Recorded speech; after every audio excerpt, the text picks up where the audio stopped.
आज बोडोलैंड के लिए एक विशेष दिन है। काफी सालों से बोडोलैंड में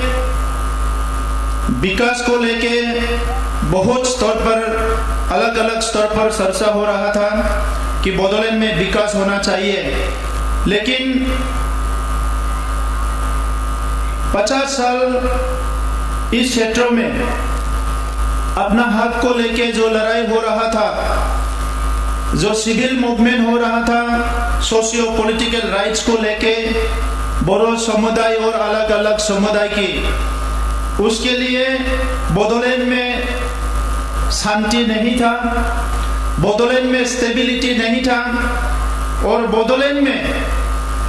लोगों के बीच में विश्वास जो था वो भाग गया था। लेकिन आज खुशी की बात यह है, सन 2020 में हमारे प्रधानमंत्री नरेंद्र मोदी जी की आशीर्वाद से, गृह मंत्री अमित शाह जी की मार्गदर्शन से और हमारे असम के मुख्यमंत्री डॉक्टर हिमंत बिस्व शर्मा जी की एक बलिष्ठ नेतृत्व में बोडो की जितने भी मूवमेंट ग्रुप थे, अंडरग्राउंड, ओवरग्राउंड, स्टूडेंट यूनियन, सब लोग मिलके एक शांति का समझौता किया और शांति का समझौता के बाद आज बोडोलैंड में बिल्कुल शांति आ गया है। और ये बोडोलैंड में जो शांति आया है, इसकी सबसे बड़ा एग्जाम्पल है कि आज भारत की एक बहुत बड़ा संस्था हिंदुस्तान पेट्रोलियम बोडोलैंड के ये शिलांग डिस्ट्रिक्ट की कमरडंगा में अपना एक बड़ा इंडस्ट्री लगाने का यहाँ निर्णय लिया है। जोङो बयबो गोजोननाय मोनदों जे BRPL आरो NTPC नि उनाव जोंनि बड'लेण्ड ओनसोलाव बेबायदि एसेबां गिदिर मोनसे इंडस्ट्री जेराव 550 करोड़ रां गारनानै रां बाहायनानै बिथांमोना इंडस्ट्री गायसनगोन, जेराव 20 किल'लिटार बिथांमोना बेवहाय केपासिटिनि लानानै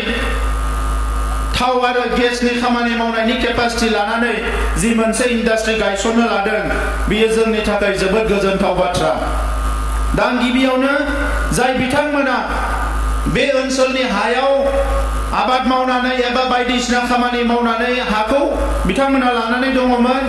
नाथाय बे इंडस्ट्रीखौ गायसननो थाखाय हाखौ हगारनानै होबाय, आं गिबियावनो बिथांमोननो साबायखर बावो जे नोंथांमोना बे पजिटिव सिन्ताखौ लानायनि थाखाय बे ओनसोला आरोबाव जौगालांनायनि आगानसे आवगायबावनो हाबाय आरो बिथांमोननि थाखायबो आङो गोबारै आखाइ खबनो थाखाय रायजो राजाखौ खावलायबाय। আমি সকলো জানো বিকাশ হ'ব লাগিলে ইনফ্ৰাষ্ট্ৰাকচাৰ হ'ব লাগিব আৰু ইনফ্ৰাষ্ট্ৰাকচাৰটো কৰিব লাগিলে অঞ্চলত শান্তি লাগিব। আজি বডলেণ্ড অঞ্চলত শান্তি সম্প্ৰীতি ভাল এটা পৰিৱেশ অহাৰ কাৰণে আমাৰ ভাৰতৰ নেতৃত্বই, অসমৰ নেতৃত্বই, বিটিআৰৰ নেতৃত্বই চিন্তা কৰিব পাৰিছে যে এই অঞ্চলত আজি বিকাশৰ বহুতখিনি কাম কৰিব পৰা হয়। এটা সময়ত কোনবা ইণ্ডাষ্ট্ৰী কৰিব আহিলে সেই মানুহটো কিডন্যাপ কৰা হৈছিলে, সেই মানুহবিলাকক ধন দাবী কৰা হৈছিলে, তেনেকা বহুত বেয়া পৰিৱেশ আমাৰ মাজত আছিলে। সেইকাৰণে ব্যৱসায়িক গোষ্ঠীবিলাক আগবাঢ়ি অহা নাছিলে যে বডলেণ্ড অঞ্চলত ইনভেষ্ট কৰিব লাগে, বডলেণ্ড অঞ্চলত ইণ্ডাষ্ট্ৰী স্থাপন কৰিব লাগে। কিন্তু 2020 চনত যেতিয়া শান্তি প্ৰতিষ্ঠা কৰিলে, শান্তি চুক্তি কৰিলে, ইয়াৰ দ্বাৰা আজি বডলেণ্ড অঞ্চলত বহুতখিনি ইণ্ডাষ্ট্ৰী, বহুতখিনি ইনভেষ্টমেণ্টৰ কাৰণে মানুহবিলাকে আগবাঢ়ি আহি আছে আৰু আজি এই পৰিৱেশটো গঠন কৰি দিয়াৰ কাৰণে, এই পৰিৱেশটো আমাক আনি দিয়াৰ কাৰণে ভাৰতৰ প্ৰধানমন্ত্ৰী, ভাৰতৰ গৃহমন্ত্ৰী, অসমৰ মুখ্যমন্ত্ৰী আৰু আমাৰ কেন্দ্ৰীয় মন্ত্ৰী ৰামেশ্বৰ তেলী ডাঙৰীয়াক মই ধন্যবাদ জনাইছো। শ্ৰদ্ধা ৰাইজ, এইটো আমাৰ ভূমি, আমি ভাৰতীয় নাগৰিক, কিন্তু এই ভূমিটো আমাৰ ভূমি। ইয়াত আমাৰ আটা আইতা দিনৰ পৰাই আমাৰ আগৰ প্ৰজন্মবিলাকে এই ভূমিতে থাকি তেখেতসকলে আমাৰ সমাজখন, আমাৰ সংস্কৃতি, আমাৰ ৰীতি নীতি সকলো তেখেতসকলে আজি সজীৱিত কৰি ৰাখিছে। এই ভূমি আমাৰ মাতৃভূমি, এই ভূমি ৰক্ষা কৰাটো আমাৰ দায়িত্ব। আজি এই ভূমিতে আমি জীয়াই থাকিব লাগিব, আহি থকা প্ৰজন্মৰ কাৰণেও এই ভূমিটো আমি সুৰক্ষিত কৰিব লাগিব। আৰু ইয়াৰ কাৰণে আজি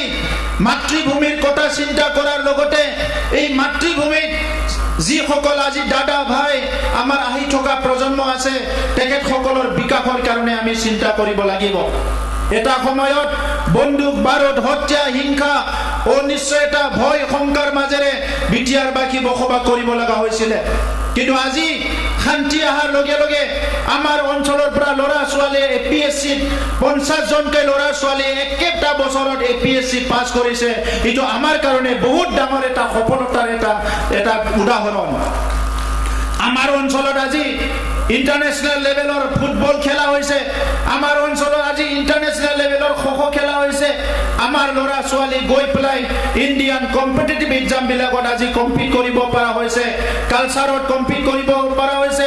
আমাৰ খেতিয়ক আজি দেশ বিদেশত গৈ পেলাই আজি ট্ৰেনিং ল'ব পৰা হৈছে সকলো দিশতে আমি আগবাঢ়ি আছো আৰু ইয়াৰ কাৰণে বিটিয়াৰবাসী ৰাইজক মই অশেষ ধন্যবাদ জনাও যে আজি বড়ো বঙালী মাইনৰিটি আদিবাসী গোৰ্খা ৰাজবংশী যিমানখিনি জনগোষ্ঠী আছে সকলোৱে আগবাঢ়ি আহিছে আমাক কিছুমান সময়ত বিৰোধী মানুহবিলাকে প্ৰশ্ন কৰে তেখেতসকলে কয় আমি বিফল হৈছো মই প্ৰশ্ন কৰো তেখেতসকলক আমি ক'ত বিফল হৈছো সফল বিফলটো চাবৰ কাৰণে আমাৰ উদ্দেশ্যটো গম পাব লাগিছিলে তেখেতসকলে আমাৰ উদ্দেশ্যটো গম নাপায় ইউপিপিএল বিজেপি চৰকাৰ গঠন কৰা 3 বছৰ হৈ গ'ল আমাৰ চৰকাৰ গঠন কৰা আমাৰ এই ক্ষেত্ৰত এই অঞ্চলত ৰাজনীতি কৰাৰ উদ্দেশ্য কি আছিল এই কথাটো আজিলৈকে যি বিৰোধীৰ মানুহবিলাকে আজিলৈকে বুজি নাপালে আমি এই অঞ্চলত ৰাজনীতি কৰা আৰু চৰকাৰ গঠন কৰাৰ একমাত্ৰ উদ্দেশ্য আছিল শান্তি প্ৰতিষ্ঠা কৰা আজি বিটিয়াৰ অঞ্চলত শান্তি প্ৰতিষ্ঠা হৈ গ'ল আমাৰ দ্বিতীয় উদ্দেশ্য আছিল সকলোকে নিৰাপত্তা প্ৰদান কৰা আজি আমাৰ অঞ্চলত সকলো নিৰাপত্তা পাবলৈ সক্ষম হ'ল আমাৰ তৃতীয় উদ্দেশ্য আছিল ইয়াত সকলো গণতান্ত্ৰিক অধিকাৰ পাব লাগে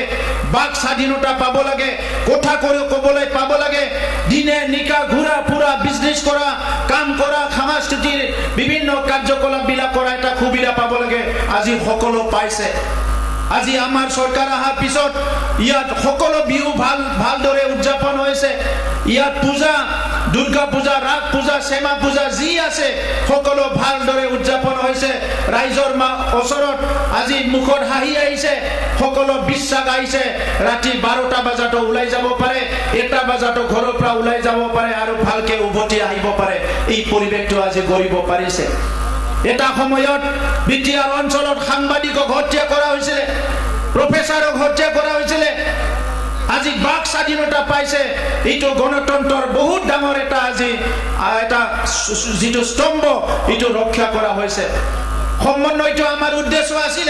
এটা সময়ত বড়ো অনাবড়ো এটা লক্ষ্মণ ৰেখা টানি দিয়া হৈছিল ৰাজনৈতিকভাৱে কিন্তু আজি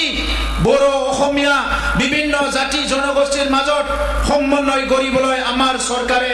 আমাৰ ৰাজনীতি আজি সক্ষম হৈছে ইয়াৰ কাৰণে আজি আমি সফল হৈছো এটা কুশাসন গঢ়িবলৈ সক্ষম হৈছো সৰু সৰু চাকৰিৰ কাৰণে লাখ লাখ টকা দিব লগা হৈছিল আজি অসমত মুখ্যমন্ত্ৰী ডক্টৰ হিমন্ত বিশ্ব শৰ্মা ডাঙৰীয়াই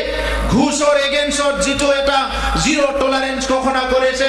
বিটিয়াৰ অঞ্চলত যোৱা 3টা বছৰত আমি হাজাৰ হাজাৰ মানুহক চাকৰি দিছো কিন্তু কোনো এজনে 58 পইচা ঘুষ দিব লগা হোৱা নাই আমাৰ দাদা ভাই সকলে যি দুখীয়া মানুহ ঘৰৰ পৰা জন্ম পাইছে কষ্ট কৰি ডিগ্ৰী লৈছে তেখেতসকলে আজি কোনো ঘুষ নিদিয়াকৈ চাকৰি পাবলৈ সক্ষম হৈছে আমাৰ চৰকাৰৰ দিনত আগৰ চৰকাৰে 3000 কোটি টকা ধাৰ থৈ গৈছিল এই 3000 কোটি টকা ধাৰটো আজি আমি অডিট কৰি কোনটো ভুল কোনটো ভাল এইটো আমি নিশ্চিত কৰিব পাৰিছো বিটিয়াৰ অঞ্চলত শিক্ষা আজি উন্নয়ন হৈছে আমাৰ খেতিয়কসকল আজি আমাৰ বিটিয়াৰ অঞ্চলৰ পৰা খেতি কৰি পদ্মশ্ৰী বঁটা পাবলৈ এটা সক্ষম হৈছে এনেকুৱা এটা ভাল পৰিৱেশ আমাৰ মাজত আহিছে এই খেতিয়কসকলক বিটিয়াৰ চৰকাৰখনে সম্পূৰ্ণভাৱে সহায় কৰাৰ কাৰণে আমি আগবাঢ়ি আহিছো আমাৰ অঞ্চলত যোৱা এটা বছৰত খেতিৰ পৰা আমাৰ প্ৰায় 2200 কোটি টকা ইনকাম হৈছে অকল খেতি কৰি পেলাই তো এই খেতিটো আমি আৰু আগুৱাই নিয়াৰ কাৰণে বিটিয়াৰ চৰকাৰে আমি কাম কৰি আছো আজি অসমৰ মুখ্যমন্ত্ৰী ডাঙৰীয়াৰ নেতৃত্বত অৰুণোদয় দিয়া হৈছে, মাইক্ৰ' ফাইনেন্সৰ ঋণবিলাক পৰিশোধ কৰি দিয়া হৈছে, বিভিন্ন সুবিধা ৰাইজক দিয়া হৈছে। প্ৰধানমন্ত্ৰী ডাঙৰীয়াই আজি গাঁৱে গাঁৱে আমাক পানী দিছে, জল জীৱন মিছন, বহুতখিনি আঁচনি আমাৰ মাজত আহিছে। আজি এই চৰকাৰখনে ৰাইজৰ কাৰণে কাম কৰিবলৈ অহা চৰকাৰ। আগৰ চৰকাৰৰ 17 বছৰত 39,000 PMIৰ ঘৰ বনাইছিলে। আমাৰ চৰকাৰৰ 3টা বছৰত 1,60,000তকৈ বেছি আমি ঘৰ বনাই দিছো ৰাইজৰ কাৰণে। এই চৰকাৰৰ দিনত ভূমিৰ সমস্যা আমি সমাধান কৰিলো। অসমত বসুন্ধৰা হৈছে, আমিও বৈষম্যমুক্তি কৰি অনলাইন যোগে আমাৰ ভূমিৰ সমস্যাবিলাক সমাধান কৰিবলৈ আমি সক্ষম হৈছো। এইকাৰণে শ্ৰদ্ধা ৰাইজ, আজি এটা সময় আহিছে, প্ৰধানমন্ত্ৰী নৰেন্দ্ৰ মোদী ডাঙৰীয়াই 2014 চনত যেতিয়া নিৰ্বাচনী প্ৰচাৰ কৰিছিলে, সেই সময়ত কৈছিলে 8 দিন আনে वाले हैं। আৰু আজি আপোনালোকে দেখিবলৈ পাইছে আমাৰ চকুৰ আগতে ভাল দিন আহি গ'ল। আৰু প্ৰধানমন্ত্ৰী ডাঙৰীয়াই ক'লে সবকে সাথ সবকা বিকাশ। আজি আমি সকলো জাতি জনগোষ্ঠীক একেলগে লৈ আগবাঢ়ি যাবলৈ গৈ আছো। সেইকাৰণে আমাৰ দায়িত্ব আহিছে, যি প্ৰধানমন্ত্ৰী আমাক শান্তি দিলে, যি প্ৰধানমন্ত্ৰী আমাক নিৰাপত্তা দিলে, যি প্ৰধানমন্ত্ৰী ডাঙৰীয়াই আমাক গাঁৱে গাঁৱে পানী দিলে, সব সুবিধা কৰি দিলে, এই প্ৰধানমন্ত্ৰী ডাঙৰীয়াক তৃতীয়বাৰৰ কাৰণে ভাৰতৰ প্ৰধানমন্ত্ৰী হিচাপে তেখেতক পুনৰ আমি শক্তিশালী ৰূপত দায়িত্ব দিয়াৰ কাৰণে সকলো আজি আগবাঢ়ি আহিব লাগিব। আপোনালোকে সাজু আছেতো প্ৰধানমন্ত্ৰী ডাঙৰীয়াৰ কাৰণে? সকলো একবাৰ জোৰদাৰ হাত চাপৰি দিয়ক। সদুশেষত মই পুনৰ HPCL ধন্যবাদ জনাইছো। मैं फिर से HPCL के डायरेक्टर और सभी अधिकारी को मैं धन्यवाद देना चाहता हूं कि आपने ये चिरांग डिस्ट्रिक्ट के एक रिमोट एरिया है, ये रूरल एरिया है, जो विलेज कामाडांगा में ये इंडस्ट्री को स्थापन करने का अपना निर्णय लिया है। इसकी वजह से बोडोलैंड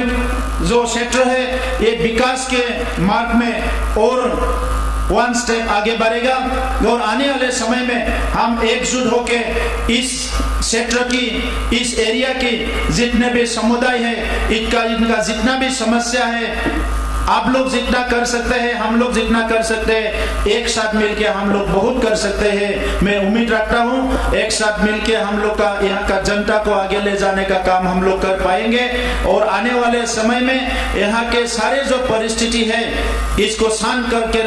रखना पड़ेगा। मैं सभी को मैं अनुरोध करता हूँ, जब तक शांति रहेगा तब तक विकास होगा। जहाँ शांति नहीं है वहाँ विकास नहीं होगा। इसलिए शांति बनाए रखना हमारे सबके जिम्मेवारी है। मैं आपको बहुत बहुत धन्यवाद देता हूँ। बयनिसिमबो साबायखर बावबाय,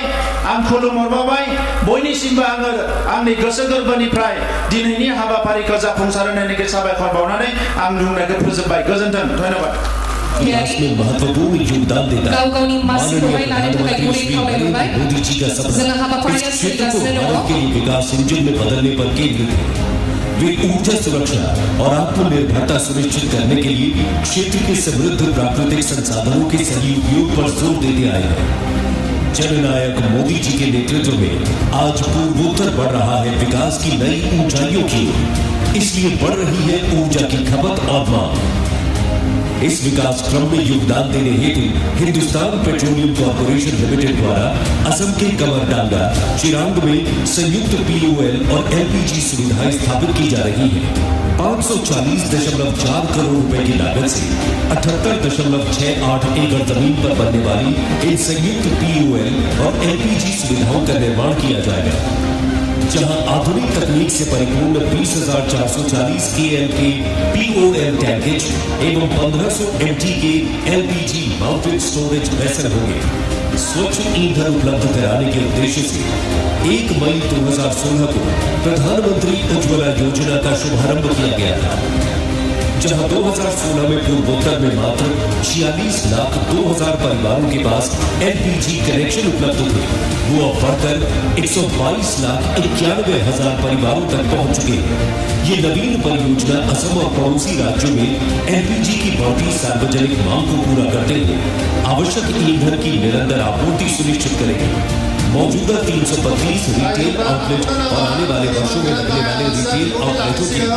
ये संस्थापन अत्यंत मददगार साबित। आज 24 फरवरी 2024 एक ऐतिहासिक दिवस है।